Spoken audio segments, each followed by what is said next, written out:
Hi friends, Cost and Management Audit Study Plan for 2026 December exam தான் நம்ம பார்க்க போகிறோம். ஃபஸ்ட்டு சிலபஸ் பார்த்துடலாம்.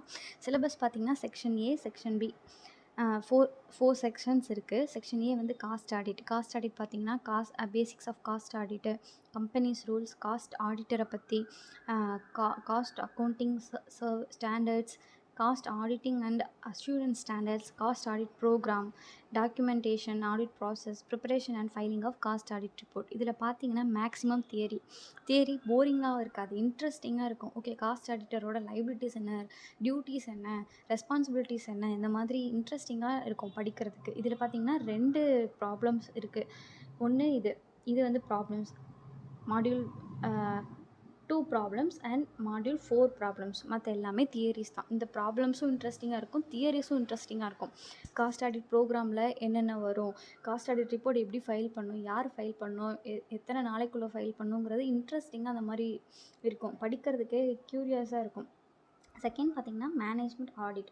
மேனேஜ்மெண்ட் ஆடிட்டில் basics of management audit, management reporting issues and analysis, management audit in different functions. இதில் என்னென்ன வரும்னா management audit in production, raw material, sales and distribution, research and development, இந்த மாதிரி டிஃப்ரெண்ட் ஃபங்க்ஷன்ஸில் மேனேஜ்மெண்ட் ஆடிட் என்ன பண்ணுது அப்படின்னு. Evaluation of corporate image, information system security audit, இவ்வளோ தான் வரும்.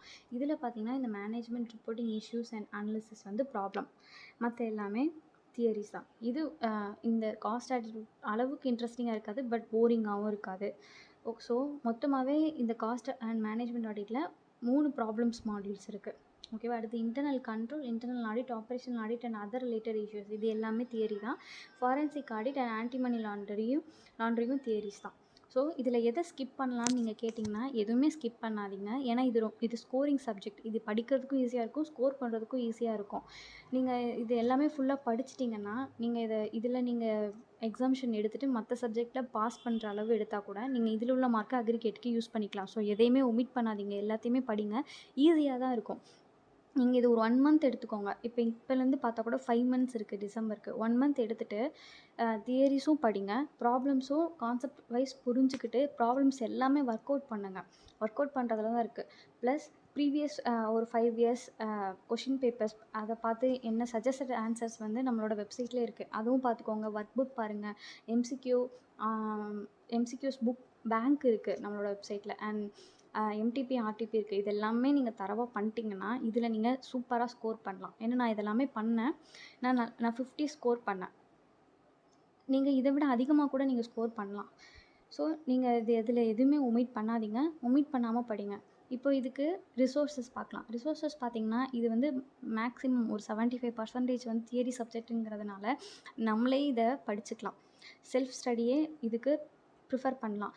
ஆனால் நான் என்ன படித்தேன்னு நீங்கள் கேட்டிங்கன்னா எனக்கு வந்து இது படிக்கிறதுக்கு 1 மந்த் தான் டைம் இருந்தது. ஸோ அதனால் நான் என்ன பண்ணேன்னா நிக்கில் குப்தா சாரோட வீடியோஸ் அண்ட் புக்ஸ் வாங்கினேன்.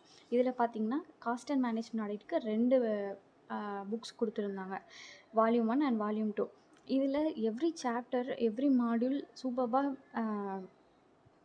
புரிஞ்சுக்கிற மாதிரி இருந்தது. இப்போ நான் 1 மந்த் தான் படித்தேன். 1 month study plus revision, 3 revisions பண்ணேன். இதில் நான் 50 ஸ்கோர் பண்ணேன்னா அது இந்த புக்ஸ்னால் மட்டும்தான். இது இல்லைன்னா என்னால் அது பண்ணியிருக்க முடியாது. ஸோ இது ஏன் நீங்கள் செல்ஃப் ஸ்டடி பண்ணல சிஸ்டர் அப்படின்னு கேட்டிங்கன்னா எனக்கு 1 மந்த் தான் டைம் இருந்ததால் என்னால் செல்ஃப் ஸ்டடி பண்ண முடியும்னு எனக்கு தோணலை. அதனால் நான் யாரோடது புக் வாங்கிக்கலாம் அப்படின்னு நினச்சேன். ஸோ அதனால் நான் சர்ச் பண்ணி பார்க்கும்போது நிக்கில் குப்தா சாரோட புக்ஸ் வந்து எனக்கு ஓகேன்னு பட்டது, அதனால் வாங்கினேன். ஸோ 50 நான் ஸ்கோர் பண்ணேன்.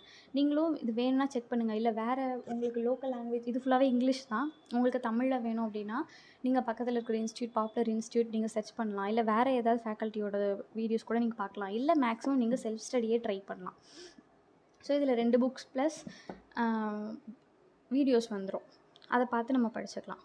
தேர்ட் பார்த்திங்கன்னா டைமிங் உங்களுக்கு ஏற்ற மாதிரி நீங்கள் ஷெட்யூல் பண்ணணும். உங்களோட டைமிங். இப்போ இதுக்கு பார்த்திங்கன்னா இதோட சிலபஸ் பார்க்கும்போது மேக்ஸிமம் ஒரு 20 டேஸில் இதை படிச்சிடலாம். படிச்சுட்டு ப்ராப்ளம்ஸ் ஒர்க் அவுட் பண்ணுறதுக்கு நம்ம ரொம்ப ஏன் ரஷ் பண்ணணும், 1 மந்த் எடுத்துக்கலாம். 1 மந்த்துக்கு நீங்கள் எவ்வளோ மணி நேரம் படிக்கணும்னு நீங்கள் கேட்டிங்கன்னா உங்களால் எவ்வளோ மணி நேரம் படிக்க முடியுமோ மேக்ஸிமம் அவ்வளோ மணி நேரம் நீங்கள் படிங்க. அதுதான் யூஸ்ஃபுல்லாக இருக்கும். படிச்சுட்டு விட்டுறாதீங்க. இதுக்கு ரிவிஷனுக்கும் நீங்கள் டைம் ஒதுக்கி வைக்கணும் எக்ஸாமுக்கு முன்னாடி. அதுதான் ரொம்ப இம்பார்ட்டன்ட். ஸோ அடுத்து பார்த்தீங்கன்னா ரிவிஷன் வந்து கம்பல்சரி 3 ரிவிஷன்ஸ் வந்து பண்ணணும். அதுதான் எக்ஸாமுக்கு முன்னாடியும் உங்களுக்கு நீங்கள் படித்ததை மறுபடியும் நம்ம ரிவைஸ் பண்ணும்போது தான் அது ஞாபகத்தில் நிற்கும். நம்ம எக்ஸாமில் கொஷின் பேப்பர் பார்த்து கொஷின் பார்க்கும்போது நமக்கு அந்த ஆன்சர் ஞாபகம் வரும். நம்ம படிச்சுட்டு மட்டும் விட்டுட்டோம், ரிவைஸ் பண்ணலன்னா நமக்கு ஞாபகம் வராது. இது எங்கேயோ படிச்சிருக்கோமே அப்படின்னு தான் தோணும். ஸோ நான் 3 ரிவிஷன்ஸ் பண்ணேன். நான் உங்களுக்கும் 3 ரிவிஷன்ஸ் தான் நான் ரெக்கமெண்ட் பண்ணுறேன். அதுதான் ஹெல்ப்ஃபுல்லாக இருக்கும். இது ஸ்கோரிங் சப்ஜெக்ட்டு. இதை மிஸ் பண்ணிடாதீங்க. ஈஸியாக இருக்கும். படிக்கிறதுக்கும் சரி, எக்ஸாமில் போய் நம்ம எழுதுறதுக்கும் சரி. கண்டிப்பாக இது அக்ரிகேட்டில் ஹெல்ப் பண்ணும். என்னோடய புக் பார்த்தீங்கன்னா ஜான் 2025 எடிஷன் புக்கு. நீங்கள் இப்போ தான் புக் வாங்கியிருந்தீங்க அப்படின்னா உங்களுக்கு ரீசன்ட் ரிவைஸ்டு எடிஷன் புக் இருக்கும்.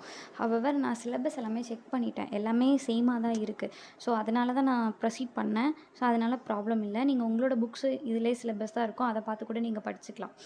அண்ட் நீங்கள் நிகில் குப்தா சாரோட கிளாஸஸ் செக் பண்ணணுன்னா நான் டிஸ்கிரிப்ஷனில் லிங்க் கொடுத்துருக்கேன். செக் பண்ணி பாருங்கள். தேங்க்யூ.